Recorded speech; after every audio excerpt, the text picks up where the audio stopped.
லகரம் டிவி நேயர்கள் அனைவருக்கும் வணக்கம்.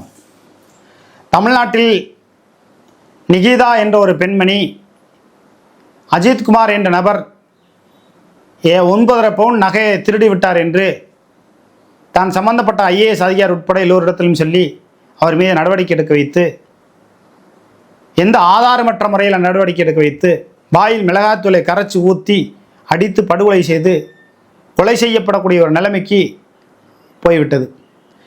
ஒரு 9.5 பவுன் நகைக்கே அப்படி என்று சொன்னால், இந்த வேளாண்மை துறையில் ஊழல் முறைகேடுகள் என்பது அதிக அளவுக்கு போய்கொண்டிருக்கிறது. அதிலும் புதுக்கோட்டையிலே வேளாண்மை துறையில் இணை இயக்குநராக இருக்கக்கூடிய சங்கரலட்சுமி அவர்கள் ஆகப்பெரும் கொடுஞ்செயலை, மிகப்பெரிய கொடூரமான ஊழல் முறைகேடுகளை செய்திருக்கிறார். 9.5 பவுன் நகை அஜித் நகை திருடியது என்று ஒரு குற்றச்சாட்டு வாய்மொழியாக சொன்னதற்கே அப்படி வாயில் மிளகாத்தூளை ஊற்றி கரைச்சி அடித்து அந்த நபரை கொலை செய்திருக்கிறார்கள் அப்படின்னு இன்னைக்கு பரவலாக பேசப்படுகிறது. அப்போ அரசாங்கத்திற்கு கிட்டத்தட்ட பல 100 கோடி ரூபாய் அரசுக்கு பொருளாதார இழப்பை ஏற்படுத்தி இருக்கிற சங்கரலட்சுமிக்கு என்ன தண்டனை கொடுக்க வேண்டும்? அது நீதி விசாரணையாவது செய்ய வேண்டும். இது சம்பந்தமாக வேளாண்மை துறை இயக்குனர் அவர்களுக்கும், முதன்மை செயலாளர் அவர்களுக்கும், மாவட்ட ஆட்சியர் அருணா IAS அவர்களுக்கும், இயக்குனர் தட்சிணாமூர்த்தி அவர்களுக்கும், இலுப்பூர் வருவாய் கோட்டாட்சியர் அக்பர் அலி அவர்களுக்கும், குளத்தூர் வட்டாட்சியர் சோனை கருப்பையா அவர்களுக்கும் நாம் பதிவு தபாலில் அனுப்பியிருக்கோம். முதலமைச்சர் தனிப்பிரிவு உட்பட என்ன அனுப்பியிருக்கோம்னா, குளத்தூர் புதுக்கோட்டை மாவட்டம் குளத்தூர் தாலுகாவில் இருக்கக்கூடிய மலையடிப்பட்டி என்ற ஒரு கிராமம். அந்த கிராமத்தில் பெருமாள் குளம்னு ஒன்று இருக்குது. நம்ம ஆரம்பத்திலே அதை சொன்னோம், அந்த இடத்துல கட்டாதீங்க, என்னைக்கா இருந்தாலும் அதை தூக்குற மாதிரி வரும்னு. கேட்டாங்களா? நம்ம பொது நலத்தோடும் உண்மைத்தன்மையோடும் சட்ட விதிமுறைகள் இப்படி இருக்கிறது. நீர்வரத்து பகுதியில், குளத்து பகுதியில் நெல்களம் உலர்களம் அமைப்பது சட்டப்படி குற்றம் அப்படின்னு நம்ம சொல்கிறோம். அந்த இடத்துல பக்கத்தில் வயல் இருக்குது, விவசாயம் பண்ணுறாங்க, பண்ணலைங்கிறதெல்லாம் வேறு விஷயம். ஒரு காலகட்டத்தில் பெருமழை எப்போதுமே வருஷம் வந்துக்கிட்டு தானே இருக்குது. பெருமழை வந்து அந்த நெல்களம் மூழ்கிவிட்டால் என்ன ஆகும் என்பதை எண்ணி பாருங்கள். அப்போ அந்த நெல்களம் மூழ்கிடுச்சுன்னா ஏற்கனவே தரமற்ற முறையில் தான் கட்டியிருப்பாங்க. அப்போ அது பாதிப்படைஞ்சு போகும். அதனால தான் நம்ம சொல்கிறோம், அந்த உலர்களம் நெல்களம்னு சொல்லுவாங்க. நெல் கொள்ளு எல்லாத்தையும் அதை வந்து காய போட்டு அடித்து இது பண்ணுறது. அப்போ அந்த உலர்களத்தை அம்மையார் இணை இயக்குனராக இருக்கக்கூடிய சங்கரலட்சுமி 10 ஆண்டு காலத்திற்கு மேலாக புதுக்கோட்டை மாவட்டத்திலேயே பணிபுரிந்து கொண்டு இருக்கிறார். இவரை போல ஒரு நேர்மையான அதிகாரி இல்லவே இல்லை என்பதற்காக அவரை மட்டுமே புதுக்கோட்டையில் வேலை செய்ய வச்சுருக்காங்களா என்னன்னு தெரியல.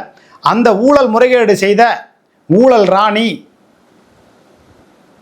சங்கரலட்சுமி அவர்கள் சம்பள ஊதியத்திலிருந்து பிடித்தம் செய்து அந்த இருக்கக்கூடிய அந்த பெருமாள் குளத்தில், மலையடிப்பட்டில் இருக்கக்கூடிய பெருமாள் குளத்தினுடைய உலர்களத்தை எடுத்து விட்டு வேறு இடத்துல நஞ்சை நம்ம வேறு இடங்கள்ல இருக்குது. அந்த ரோட்டோரமாகவே கல்லுக்கடைன்னு ஒரு இடம் இருக்குது. முன்னாடி கல்லுக்கடை வச்சுருந்தாங்க. அந்த கல்லுக்கடை பக்கத்தில், ஹோட்டல் பக்கத்தில் மேற்கால ஒரு இடம் இருக்குது. அந்த இடத்துல அமைக்கலாம். வேறு புறம்போக்கு இடம் ஏகப்பட்ட இடம் இருக்குது. ஆனால் ஒரு பெருமாள் குளம் என்று குறிப்பேட்டில் இருக்குது, வரைபடத்தில் இருக்குது. ஆனால் அந்த பெருமாள் குளத்துக்குள்ளே நெல்களம் உலர்களம் அமைத்திருக்கிறார் சங்கரலட்சுமி என்று சொன்னால், அப்போ அதில் 10 லட்ச ரூபா விரயமாயிருக்கு. இதே போல் புதுக்கோட்டை மாவட்டத்தில் கிட்டத்தட்ட ஒரு 200 10 லட்சம் அப்படின்னா எங்கே போகுது? 2 கோடி ரூபாய்க்கு மேலே போகுது. இல்லை எவ்வளோ 200னா எங்கே போகுது? பல கோடி ரூபாய், பல 100 கோடி ரூபாய் அரசாங்கத்திற்கு பொருளாதார இழப்பை ஏற்படுத்திய அந்த சங்கரலட்சுமி மீது நீதி விசாரணை செய்து அவரை பணி ஓய்வு செய்யக்கூடிய ஒரு நிலைமை வருகிற பொழுது அதை தடுத்து நிறுத்தி அவரை வேறு மாவட்டத்திற்கு பணி மாற்றம் செய்து விசாரணை வளையத்திற்குள்ள கொண்டு வந்து நடவடிக்கை எடுக்க வேண்டும் என்று இயக்குனர் தட்சிணாமூர்த்திக்கு நம்ம அனுப்பியிருக்கோம். முதன்மை செயலாளருக்கு அனுப்பியிருக்கோம், முதலமைச்சருக்கு அனுப்பியிருக்கோம், கலெக்டருக்கு அனுப்பியிருக்கோம், ஐயா வருவாய் கோட்டாட்சியர் நேர்மையின் சிகரம் என்று சொல்லக்கூடிய அக்பர் அலி ஐயா அவர்களுக்கு அனுப்பியிருக்கோம், சோனை கருப்பையா அவர்களுக்கு நம்ம அனுப்பியிருக்கோம். இதில் கடுமையான நடவடிக்கைகள் மேற்கொண்டு சங்கரலட்சுமி மீது கடுமையாக நடவடிக்கை எடுக்க வேண்டும். அவருக்கு வந்து பணி ஓய்வு கொடுக்கக்கூடாது. பணி ஓய்வூதிய தொகையை நிறுத்தி வைக்கணும். அவங்களுக்கெல்லாம் கொடுத்தா 50 லட்சம் 1 கோடின்னு போதே. யாரோட மக்கள் வரிப்பணம் பேசுகிறோம்னு சொல்கிறாங்களே. இந்த சங்கரலட்சுமி கொடுக்கக்கூடிய ஓய்வு தொகை என்னுடைய பாக்கெட் மணிலேருந்து உங்களுடைய பாக்கெட் மணிலேருந்து கொடுக்கப்பட போகிறது. 50 லட்சம் யாருடைய பணம்?